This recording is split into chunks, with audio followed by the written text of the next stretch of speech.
गुलजार चानिया जॾहिं आशिक जा हाल हीणा थिया त उनखां दोस्त पुछनि पिया त आशिक तुंहिंजा ही हाल कंहिं करे छॾिया आहिनि।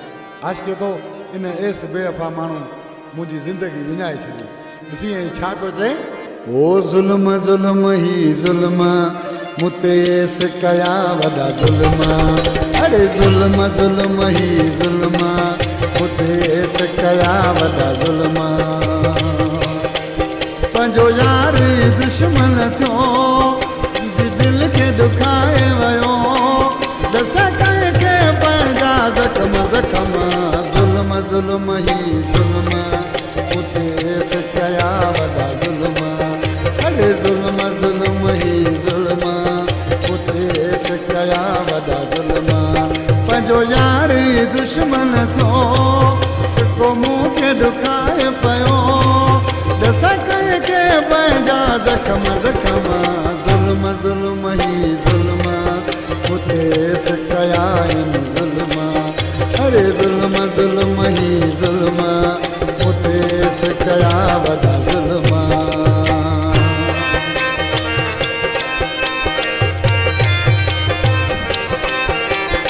इहो सान ताक़त बाजे वारा बराबर।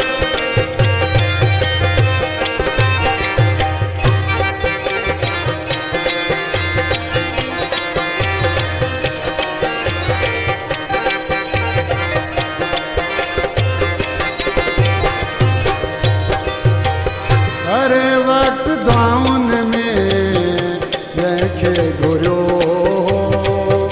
साहु बि प्यारो न जंहिंखां कयो।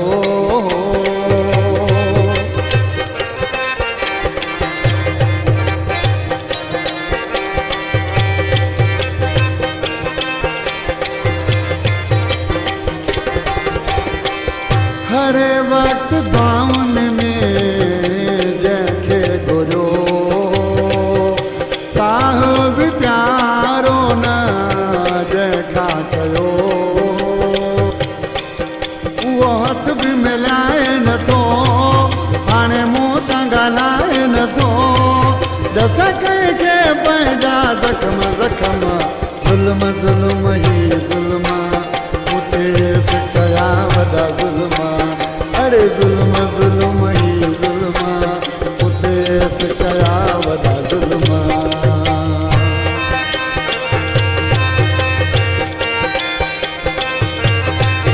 अरे रोमदास समूह बि शामिल ॾिठो आहे,